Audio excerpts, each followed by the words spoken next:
Glaubst du, dass es möglich für einen deutschen Drucker, wenn man diese Film ansieht, etwas zu lernen? Wir müssen alle lernen. Darum Inspiration zu bekommen und Wissen und Erkenntnis umzuwandeln. Meistens kennen sich die Druckereiunternehmer sehr gut über Verbandsarbeit und so weiter.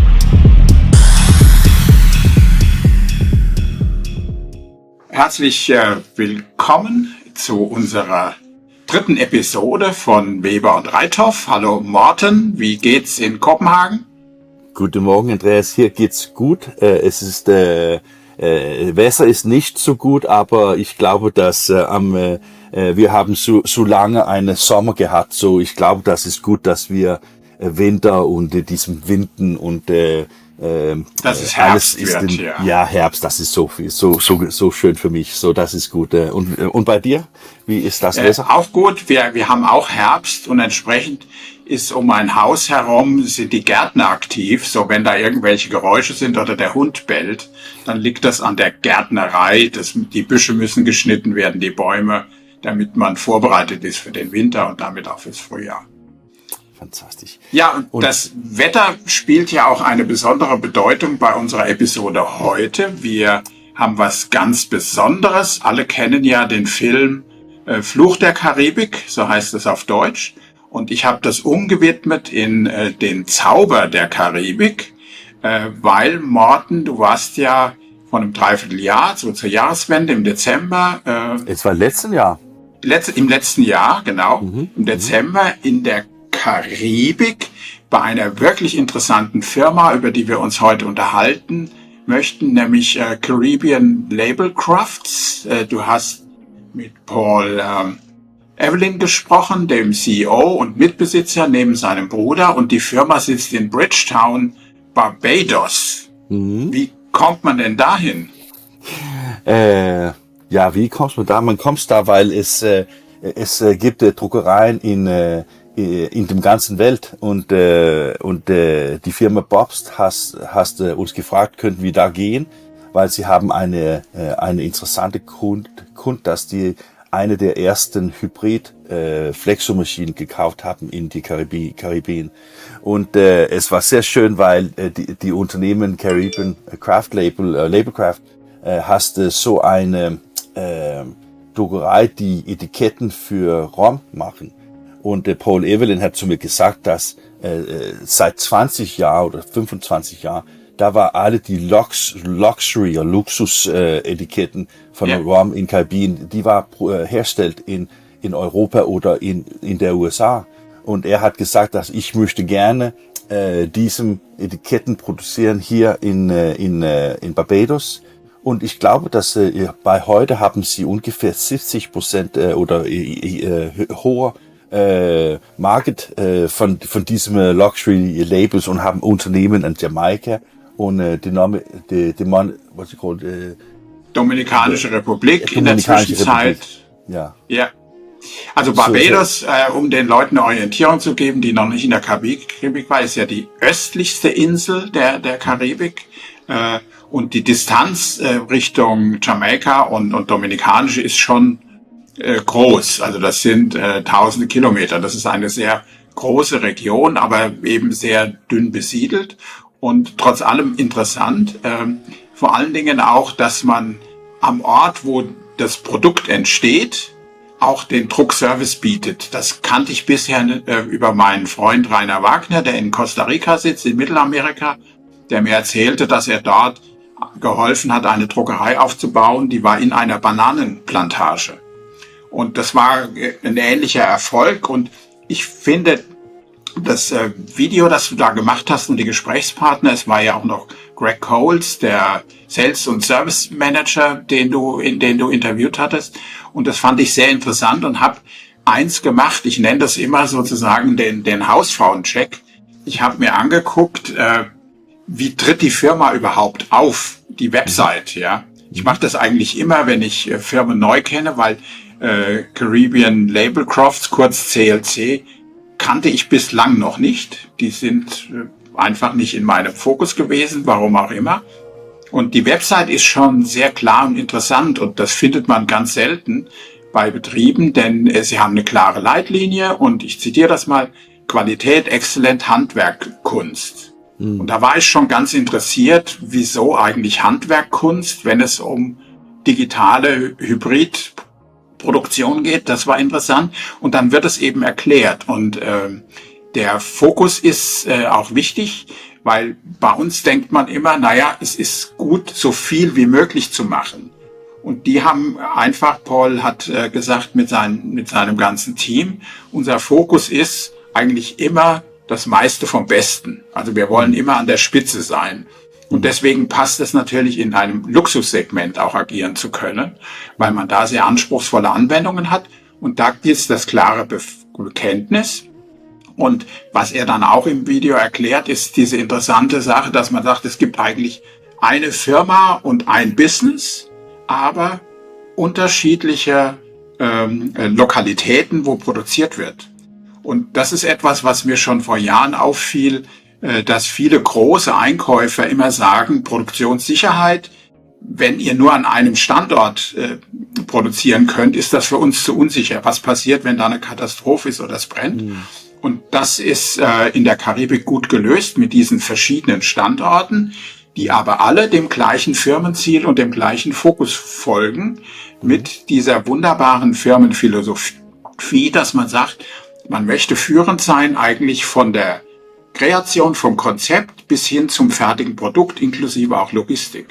Und das ist auch ein Trend, der für Mittel- und Lateinamerika sehr typisch ist, dass man sich jetzt nicht so sehr wie bei uns in Deutschland spezialisiert. Man macht nur den Druck oder nur die Buchbinderei oder nur Prepress, sondern dass man ganzheitlich denkt, weil man dann natürlich Kunden sehr gut unterstützen kann und vor allen Dingen ganz vorne mit dabei ist. Das ist ja das, wo in Deutschland vielen der Kontakt eigentlich verloren gegangen ist.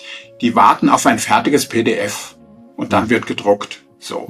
Und damit habe ich eigentlich viel Gestaltungsspielraum abgegeben.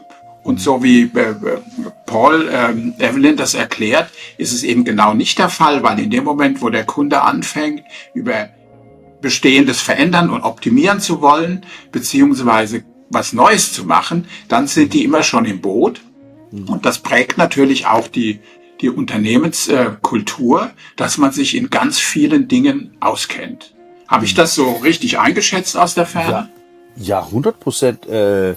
Ich glaube auch, dass zum Erweiterung von was du gesagt hast, ist, dass auch CLC hast eine Design Department, wo man die Label Design macht. Und dann habe ich gefragt, aber gibt es nicht, dass sie es fertig im PDF kriegt? Aber wenn man ein Label macht, da haben so viele Technologien eingebaut, dann muss auch es eine Designer mit diesem Wissen muss sie haben, weil man Raumetiketten sieht, dann gibt es Lack, das gibt es Prägung, das gibt es Hotfoil, das gibt es Coldfoil. Es gibt so viele Technologien in diesem Produktion, dass man muss etwas mehr wissen als nur Arbeit mit einem Bildschirm.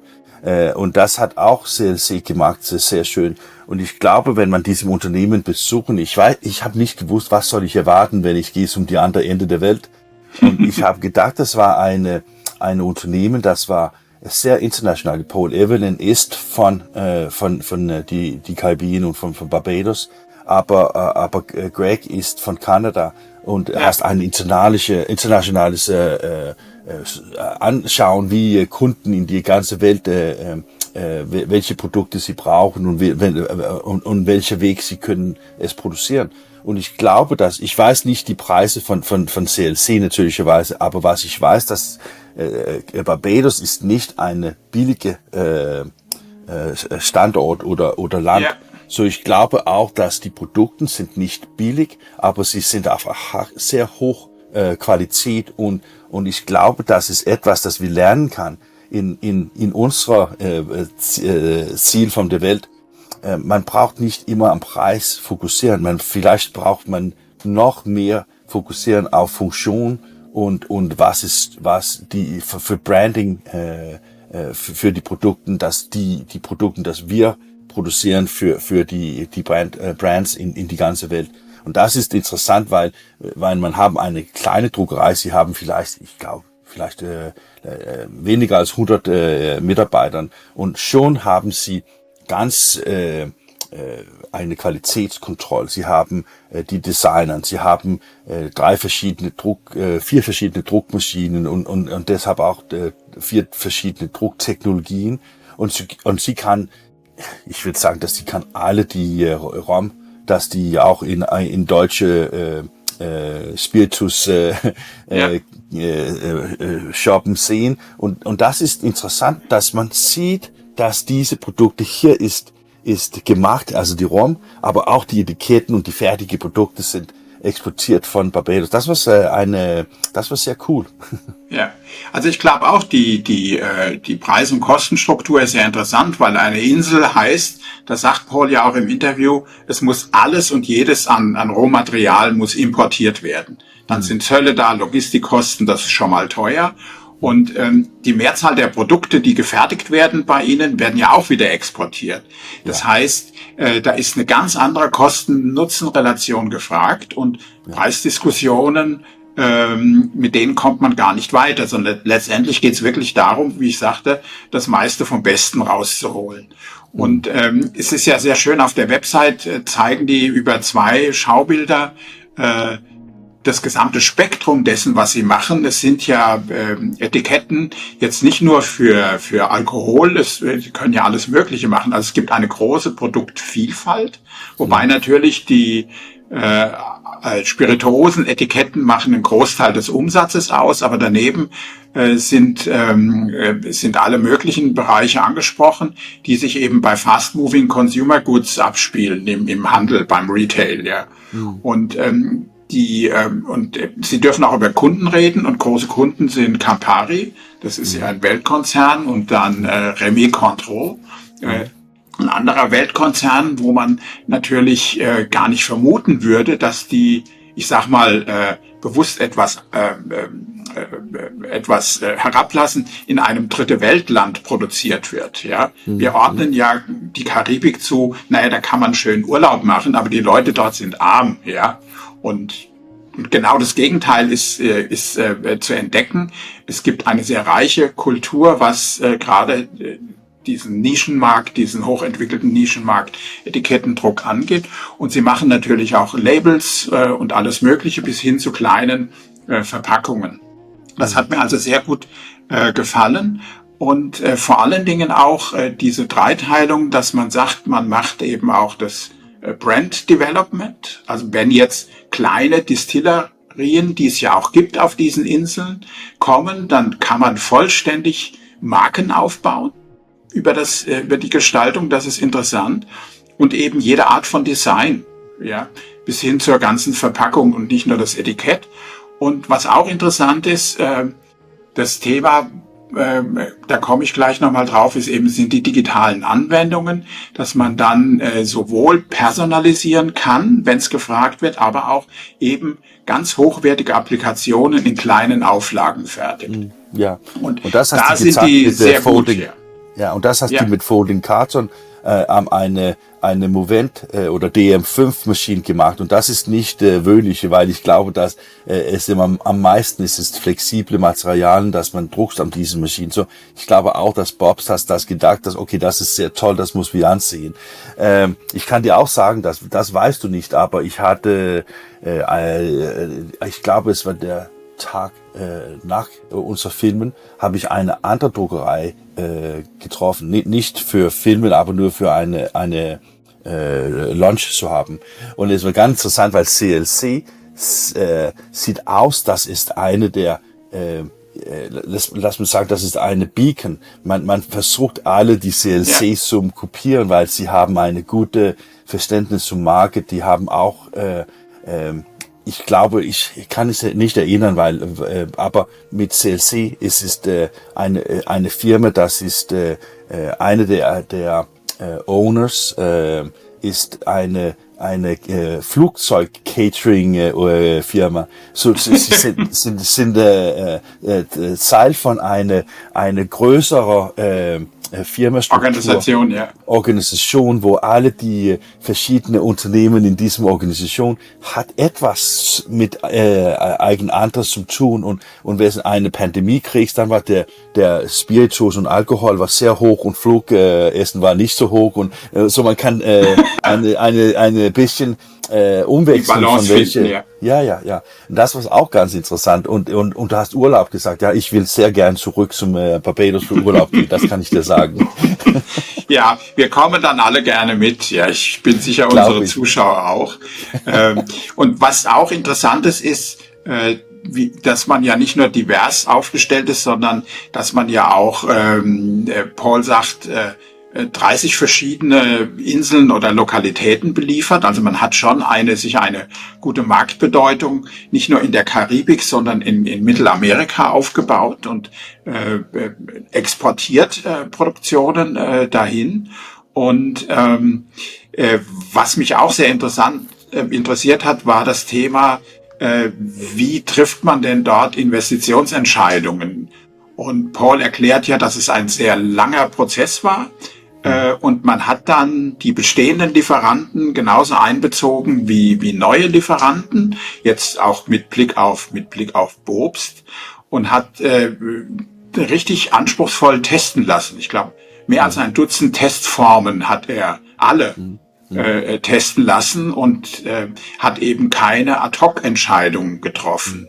Und das fand ich sehr gut, ja, weil die meisten denken immer, ich gehe auf eine Messe, sehe was, kauf's, nehm's in Betrieb und alles wird gut. Und das ist ja genau nicht so, weil was beeindruckend ist an CLC und den Leuten dort ist, es gibt eine klare Vision, es gibt eine klare Verpflichtung, eigentlich immer nur das Beste und immer sehr flexibel und kundenorientiert arbeiten, und das eben für anspruchsvollste Produktionen. Und diese Maxime steht eigentlich immer oben. Und was mich besonders fasziniert hat, ich hatte gesagt, war der Begriff Handwerkskunst, und das auch in Verbindung eben mit Hybriddruck. Und da fiel mir ein, dass ich vor über 10 Jahren nach der Drupa 212 gefragt wurde von einem Wirtschaftsmagazin in Deutschland, der Wirtschaftswoche, welchen Betriebstypus oder im Druckereisektor würde ich denn sehen und welche gibt's überhaupt. Und ich habe gesagt,